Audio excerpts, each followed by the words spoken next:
Picture this. Picture this. Picture this. A church where the people passionately are seeking a transforming relationship with God. Picture this. A church where people relentlessly serve the world and seek the lost. Picture this. A church where people intentionally live out shared life in community. Picture this.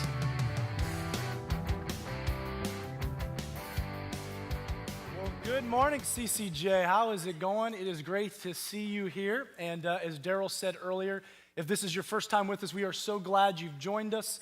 Hope you find a home here, and I personally would love to get a chance to meet you in the lobby after the service.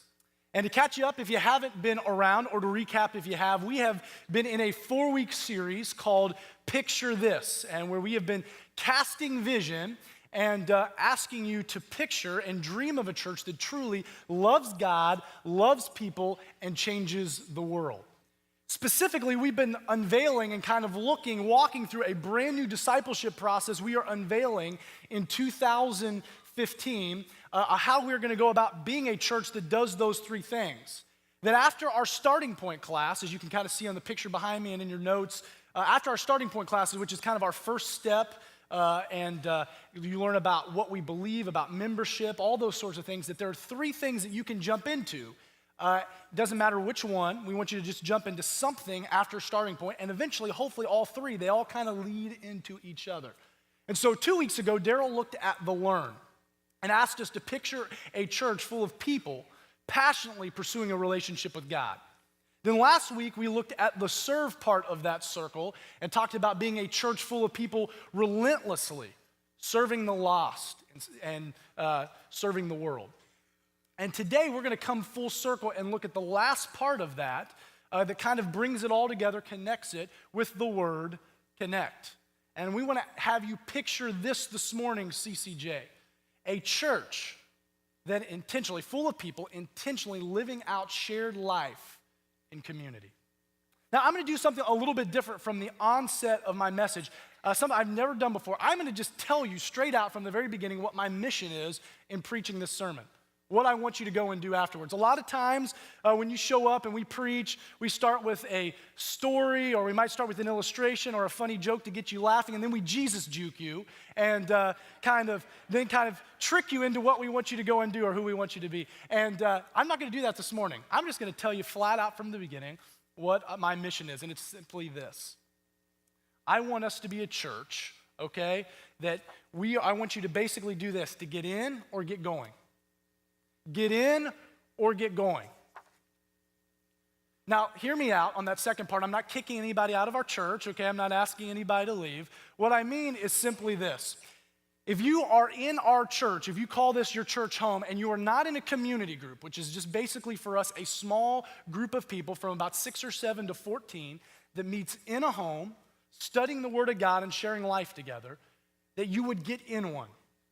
Here at CCJ, we want 100% of people that call CCJ their church home to get in a community group.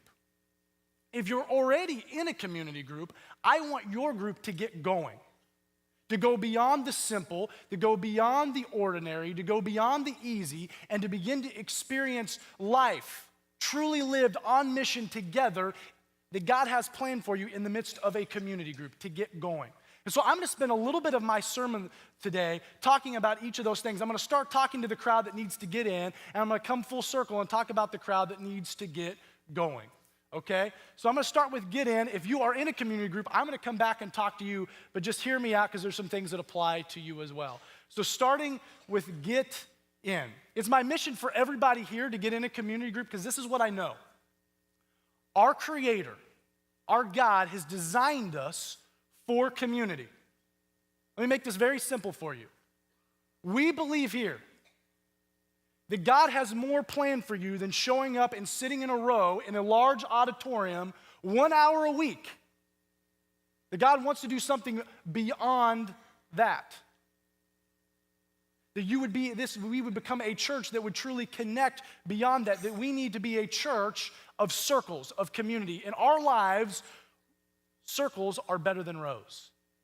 Now, I say that as someone. I am a huge believer in rows. I love rows. I make a living preaching to people in rows. But this is what I also know. They have a limitation. There's only so far they go. Even though they serve a vital purpose, we might, during a sermon, cause you to think. We might challenge the status quo. We might even push you into action. Real transformation doesn't happen in here. Real transformation happens within the confines of a relationship. It happens in a circle. It happens in a community group. In community. It's in the confines of community where we find identity, where we find accountability, where we find care and we find connection. It's in the confines of community where we learn to be better Christ followers, to be better husbands, to be better wives, to be better fathers and mothers, grandparents, singles, employees, bosses. It's in the confines of community when we live life on mission, we learn to truly love our neighbors, love our town, love our city, love our world. And so for that reason, this morning, we want you to picture a church that's intentionally living out life in shared community. It's also my mission because you know what? I know I wouldn't be standing up here this morning if it wasn't for community, some of the circles that I have found myself in the past. When I was in 7th grade and my family was going through a crisis, and I was mad at my parents, and quite frankly, I hated God. It was my junior high church circle and the leaders, Ken and Diane Sanders, who rallied around me and loved me and helped me to not give up. Early on in college, when I was wrestling with some difficult situations, it was my on-campus discipleship group and my leader, Drew Humphreys, who were there for me and helped me to start walking out and living what Jesus really had planned for my life.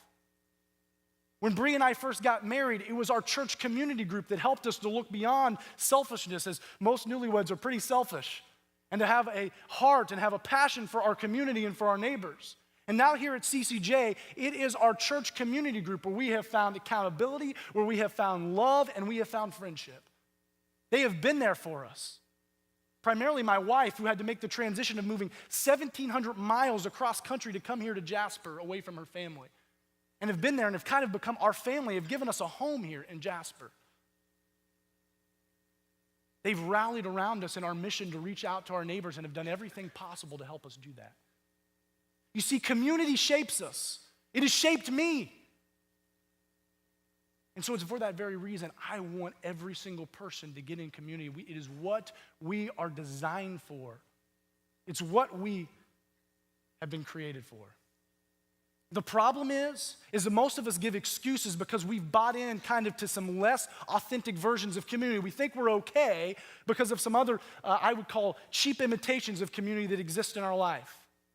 All because I have a couple of employees at work, buddies I like to hang out with, or because there's some families that I run into all the time at my kids' sports games, or because of technology and social media where I can feel like I can loosely keep up with everybody's lives. I'm okay.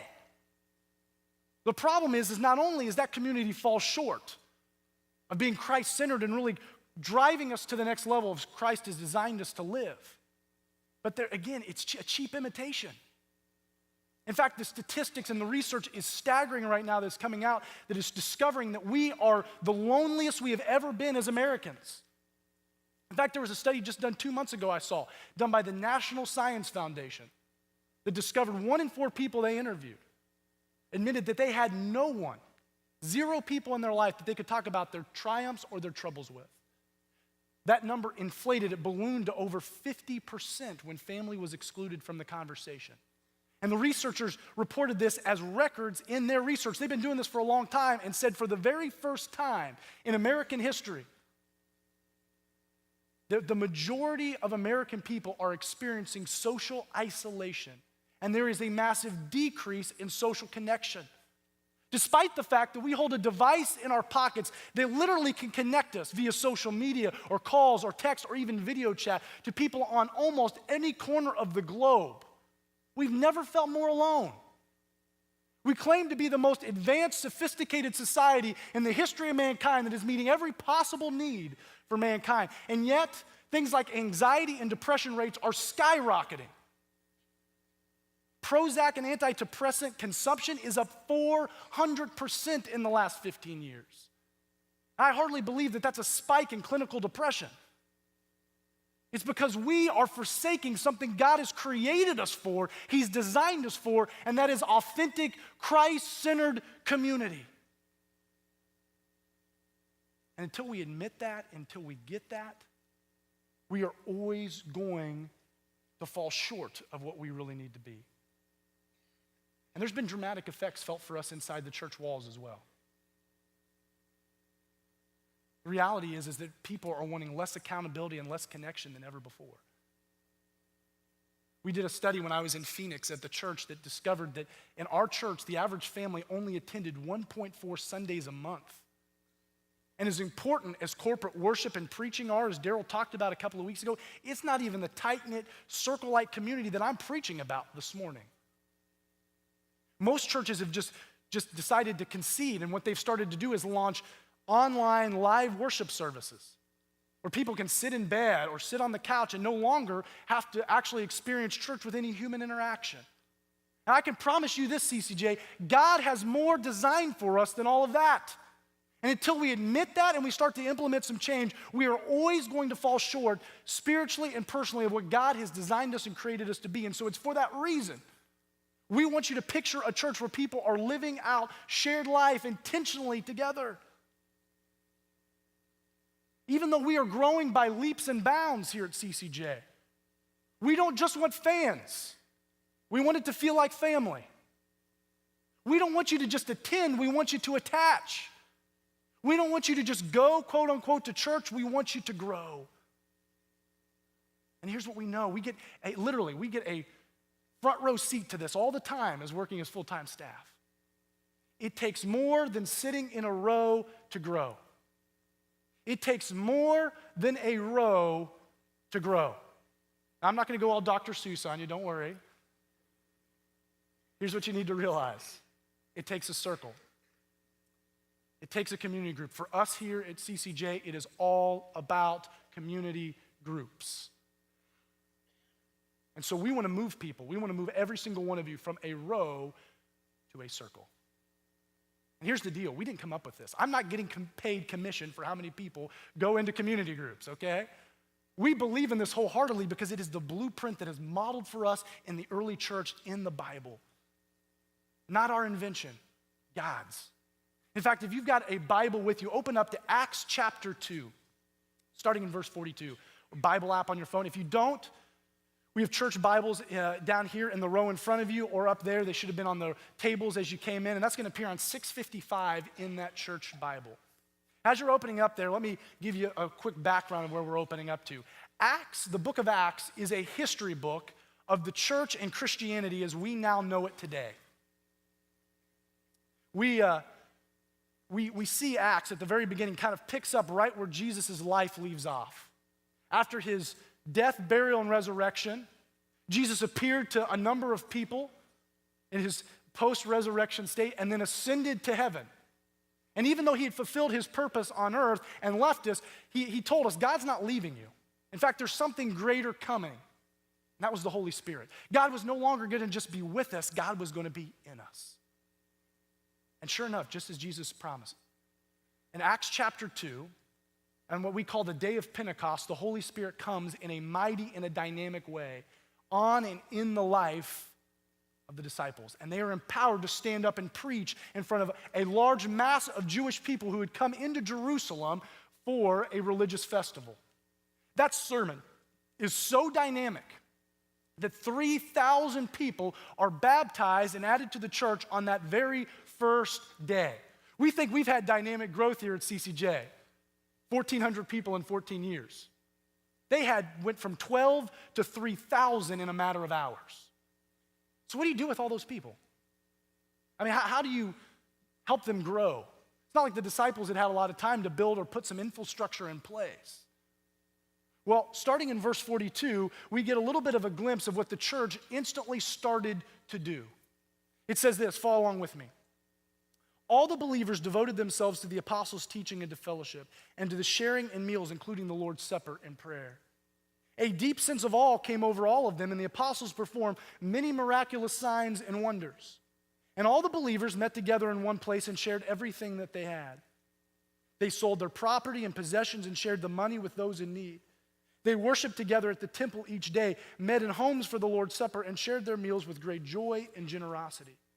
All the while, praising God and enjoying the goodwill of all the people. And each day, the Lord added to their fellowship those who were being saved. So right away, we see a dual strategy employed by the church. These early believers continued to go to corporate worship in the temple courts.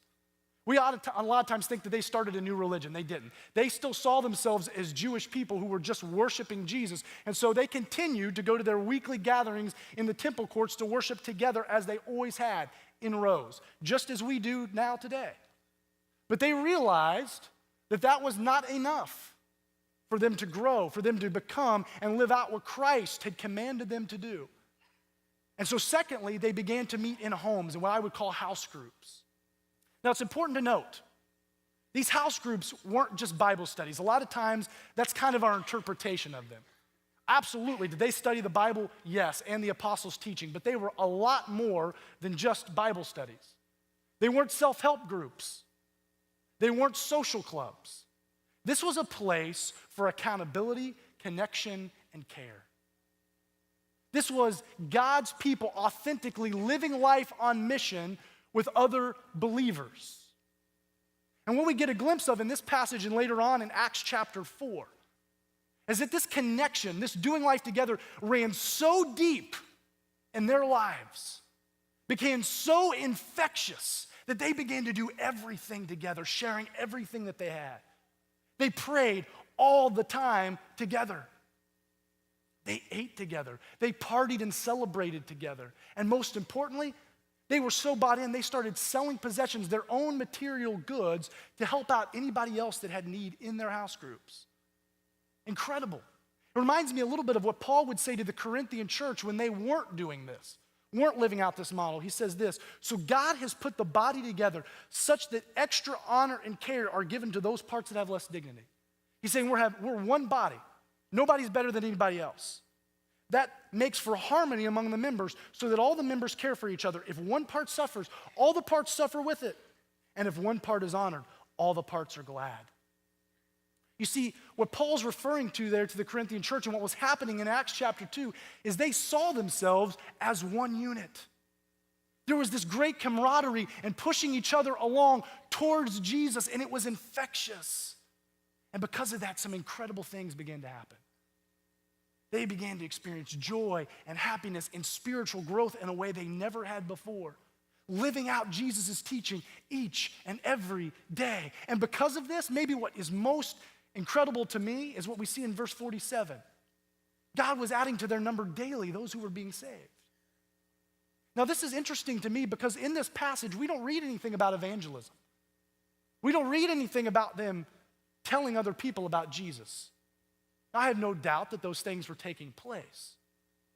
But Luke, who's the author of Acts, I think what he's insinuating and what he's wanting us to grab here is that they were living life in such an authentic, Christ-centered way together that people looked and said, I want to know more about what they're doing and I want to be a part of it. Just the act, they weren't even not needing to share their faith. Just the act of living life together, connected intentionally, on mission, was so infectious that people were coming to Jesus. Christians were taking care of their own. And people came and they came.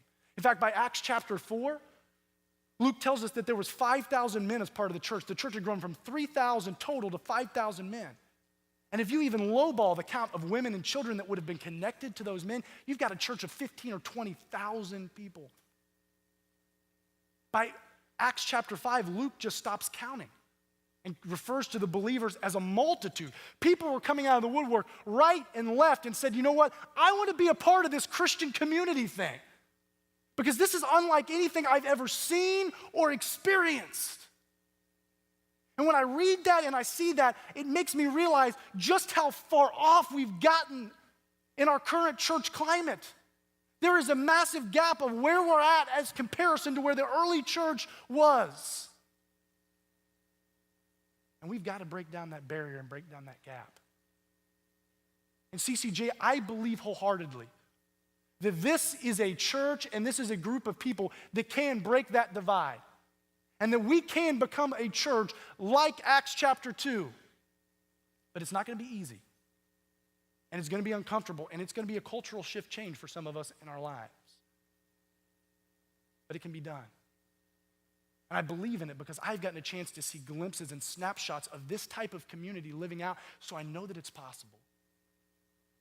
One of those glimpses came a few years ago.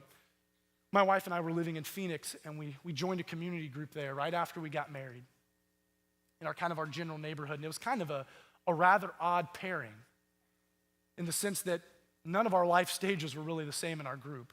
We had from newlyweds like us all the way up to grandparents, families with little kids to ladies in their 50s and 60s that were single. And that family atmosphere we read about in Acts chapter 2, it didn't happen automatically for us. It was uncomfortable at first. There was moments that were not easy, but we began to gel over time. And a lot of that happened when we began to serve our community. We began walking the streets of our neighborhoods and praying for our neighbors. We threw a free car wash for our neighborhood. Anybody that wanted had a free pancake breakfast on a Saturday morning. And it was through these sorts of things that we started to really rally around each other and begin to love each other like a family. Opened our eyes to the people around us. And it was because of that Pat and Donna, who were our leaders, began to notice a lady that had just moved into the neighborhood. Her name was Alvina. And when they began to get to know her story and listen to her, they found out that Alvina had left a really rough situation. Literally packing a single bag for her and her teenage daughter, Lauren, jumping on a Greyhound and coming to Phoenix. Not totally knowing what all the life situation was going to look like. In fact, Alvina had a very low-paying job, was having to ride bus for hours around the city. Their living situation was rough. They didn't even have working showers or beds to sleep, and they had nothing but a suitcase to their name. And so Pat and Donna began to invite them down to their house a few mornings a week just to shower, just to eat breakfast and have some coffee. And it was through that they began, and they would end up joining our community group, and we welcomed them with open arms. I can't even get in and tell all the stories of how our group started to reach out to them, provide a car and some other things for Alvina, but it was really cool to see how they instantly gravitated to our group and our family, and then eventually would join our church home. Especially Lauren, the daughter, loved our youth group. Well, months would go by, and eventually Alvina would land a much better paying job, but it was going to take her 30 minutes away. She was going to move into a new apartment in a different neighborhood. And she was going to continue to go to our church, but she was going to join a different community group. And so even though she was leaving, we said, man, she's our family. We've become close to her, and we know she has some major needs. We can't just say goodbye. We need to be there for her, just like the believers were there for each other in Acts chapter 2. And so kind of secretly, we began to plan that we were all going to chip in appliances, furniture, food, whatever we could. My wife and I, we were dirt poor. We just got married. We even chipped in some. And on that morning of, we kind of secretly, behind her back, packed a whole U-Haul full of all these things, beat her to her apartment when she got her keys, and unloaded it all on her front steps. And it was a special moment to watch her and Lauren turn the corner, see all of that stuff, and realize that everything was going to be okay. And how much their church family, their community group, loved them. It was a special day as we hooked up those appliances and put together the beds, helped them decorate the house, stocked their fridge and pantry for the next month. And at the very end, in that small little living room, I'll never forget, we all circled up together and we just began to pray for Alvina. That she would continue to be a blessing now that she had been blessed. And that she would be a shining light in her new neighborhood, in her new community group, in her new job. I looked up during that and just saw Alvina bawling. Literally tears so much that there was a puddle that started to form on the carpet. And she wasn't the only one. I'm not much of a crier, but I bawled my whole way home. I thought to myself, I was like, this is the church. This is what the church is meant to be. This is the kind of church that I want to be a part of. It's truly sharing life on mission together. That's the kind of group that I want you to get in if you are not in a community group here at CCJ. That you would go beyond this 1 hour in a large auditorium and you would begin to experience what's special when Christians get together and together pursue a mission for Jesus. Beginning to be transparent and opening their life to other believers, and with that camaraderie, with us pushing each other on, we begin to experience what God truly has planned for us within the confines of biblical community. I want you to get in. But I also got to transition at this point and say, I want some of you to get going. I want your group to be like that. I want your group to be like Acts chapter 2. And some of you know, you say, man, my group's kind of stale. Or it's just all about information or education. Or if, like here, it's just punch a time clock for an hour and someone's home and then we leave. I want your group to begin to live life as the early believers did in Acts chapter 2. I want you to get going. And so for that very reason, really quickly, I'm going to transition and I want to give you 6 pictures, 6 things based on Acts chapter 2 that you can begin to do in your community group to become an Acts 2 community. And if you've not signed up for one, I hope as you listen to these 6 things, you think, wow, that's a lot different than what I thought a community group was going to be. I want to sign up and I want to be a part of that. I didn't come up with these. They come from a minister that I love named Jeff Vanderstilt out in Tacoma, Washington, who I think does community groups better than anyone else I know. And the first one is this: story formed. We want you to be story formed. We want every group to center around story in their community group. We are a culture obsessed with story. We spend billions of dollars each year on stories, going to the box office, wanting to watch them. And so we want you to center around story, and that story happens when you get swept into God's story. As I said earlier, the Acts 2, these house groups, weren't just Bible studies, but they studied the Bible. And we model that exactly. They're not just Bible studies, but we want to get swept up in God's story. We want to get swept up with what God has done and what God is doing. And that only happens when we dive into the Word of God together. Not from an arm's distance where we don't really let anybody see our lives, but together really get swept up in the story. Also with that, when we begin to get swept up in each other's stories, when we begin to care about the other people that we have in our group, that it's more than just information transformation. It's more than just learning some Bible facts, but it's about caring for other people in our group. We should begin to know the stories.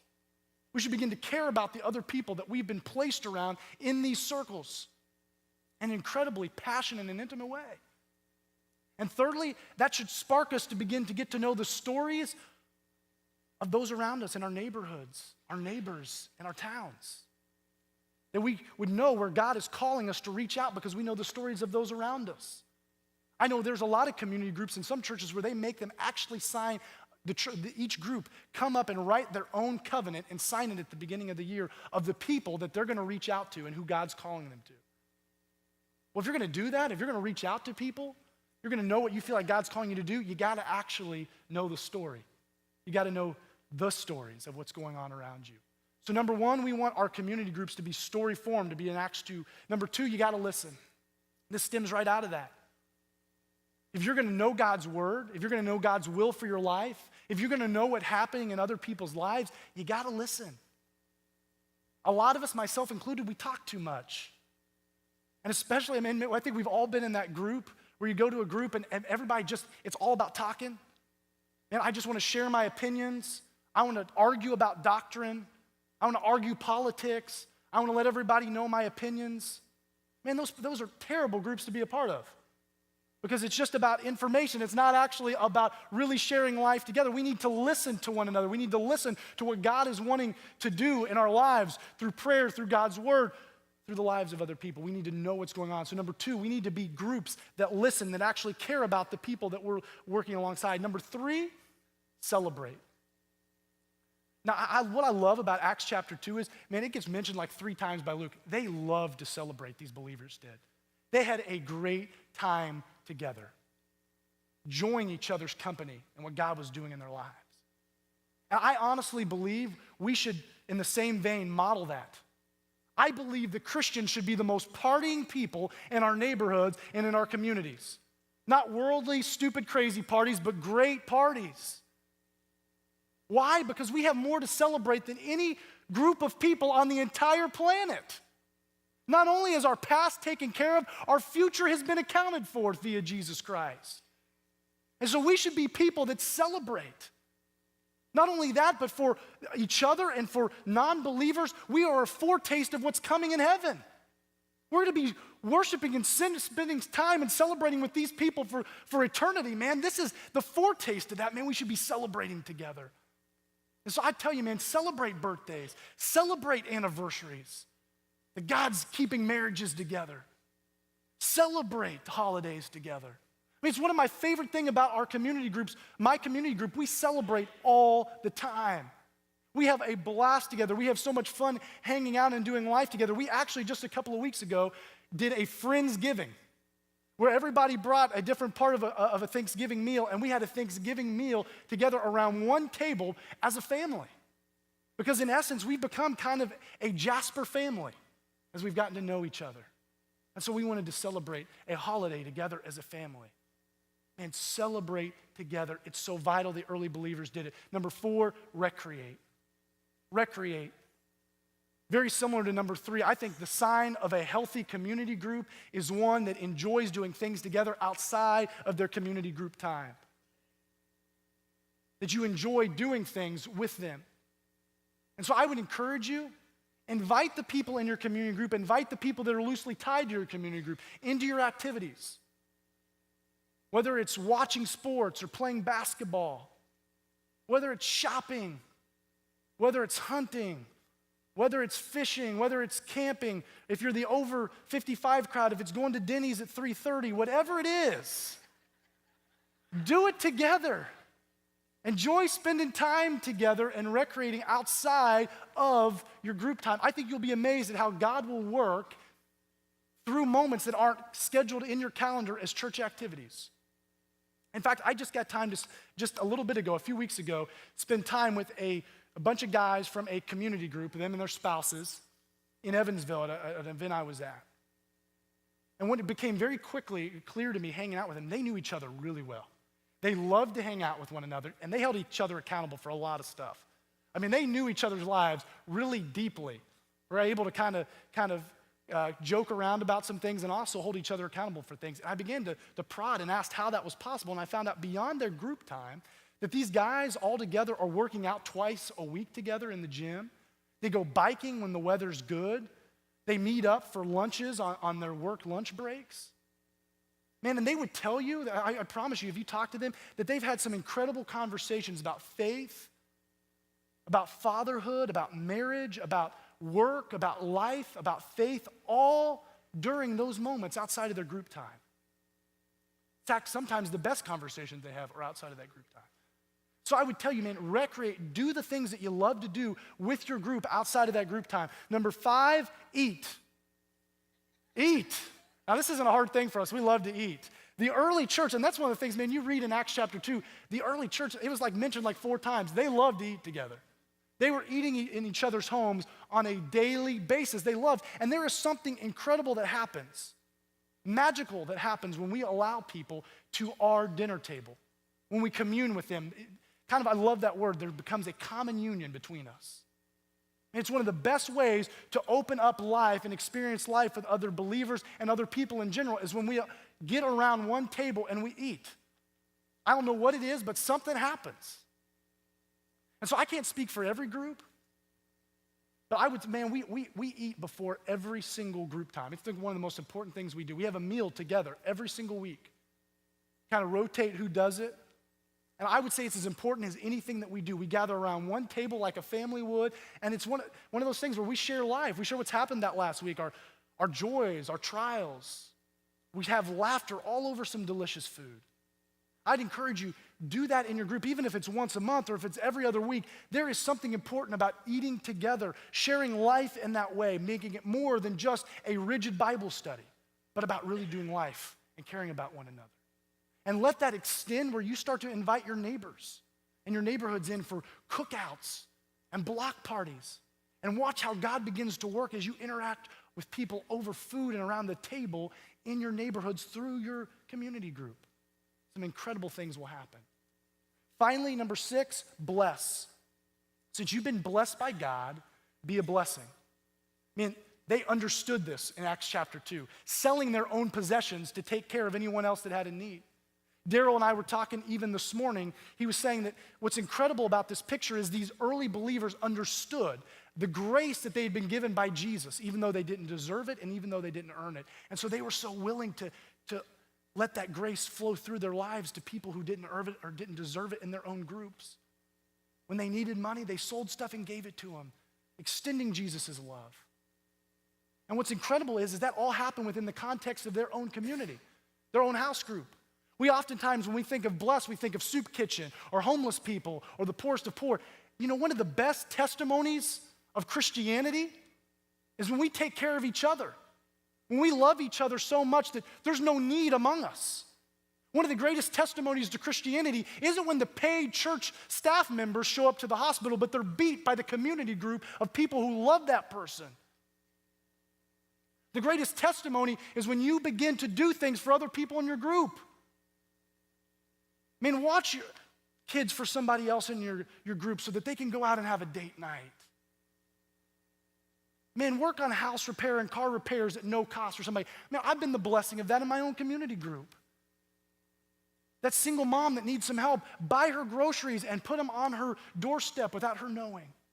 Begin to bless the people within your own group and watch how God works. In fact, Jeff Vandersteel, who gave me this list, he just told a story not that long ago of one of their groups that's gotten this so much. They've wanted to become an Acts 2 community so much that they're just doing radical things like the church did in Acts. There was a couple in one of their groups where the wife was kind of upset of talking about how there were some things in disarray in their family and some difficulties they were dealing with her kids. And said she hated that she was financially having to work because she really wished she could stay at home. She felt God was calling her to do so. So kind of without her there, the group kind of met later on and kind of talked about some things and came back to her and said, "How much do you make?" She told them and they said, "Well, we're going to give you that much money just from us in the group. We want you feel like God's calling you to stay at home, we want to provide that opportunity for you." And pride kind of kicked in and she's like, "No, you can't do that." And they said, "Yes, we can. We love Jesus more than we love our money, and we love you more than we love our money. So let us bless you." And some of us, we hear that and all kinds of things go in our head of unfairness. She needs to be working. What if everybody got to do that? It's not fair, and that's the whole point. It's a group extending love, blessing someone else because they've been blessed, because of how close-knit they were. They wanted to help her out. What an incredible testimony to Christianity. And that should extend out, that we should begin, once we learn that, to bless our neighbors in our neighborhoods. 6 things that we can become an Acts 2 community. Story formed, listen, celebrate, recreate, eat, and bless. Get in and get going. Get in and get going. And in fact, we're going to provide you that opportunity right now here at the end of the message. If you would pull this out, it's in every single one of your bulletins. I talked to some of the staff this week and I said, you know what? I don't want to send people out to go sign up. I don't want them to have to go online. I want them to have the opportunity right at the end of the message to be able to act. To say, you know what? This is something I've got to do. I'm not going to waste any time. I'm not going to make any excuses. It's right here in front of me. And so you have the opportunity to get in a community group. It's a very easy form to sign up on. You can put some individual things that are going on in your family, the community you're in, because honestly, we want you to be in your community. And over the next month, our goal is to contact everyone that signs up with one of these. Richard Crabtree is going to be jumping on as our discipleship ministry in January 1, and him alongside Sarah, our involvement director, are going to be trying to place everyone in 2015 in these groups. Because again, we want 100% people in groups. But we also need to get going to a greater degree. And I can tell you, we have a huge need for more leaders and more host homes. We need people to step up. And I'll tell you what, you don't got to be a scholar. You don't. Notice how I said that too. You don't have to be a scholar, and you don't have to have all this Bible smarts. You don't have to have it all together.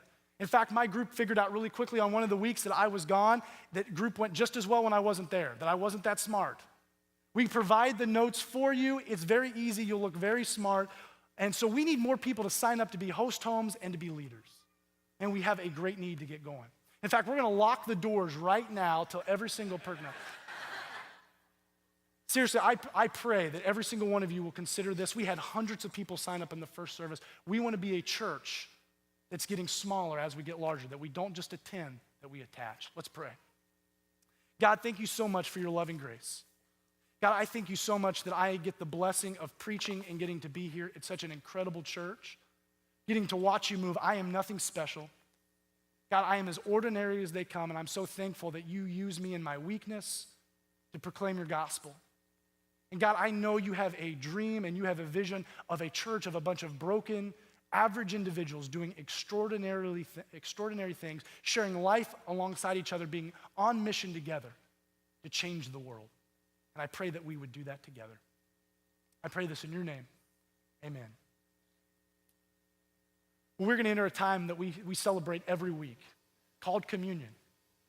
And like I said earlier, the cool thing about this, about that word, is that it's basically a common union.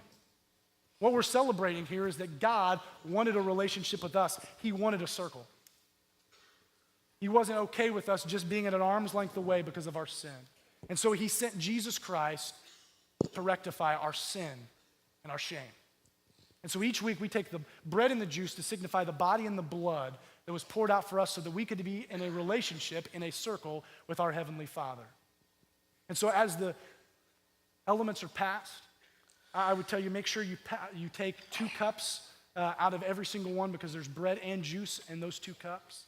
You can take the communion at any moment during the song or wait when the song begins to fade out.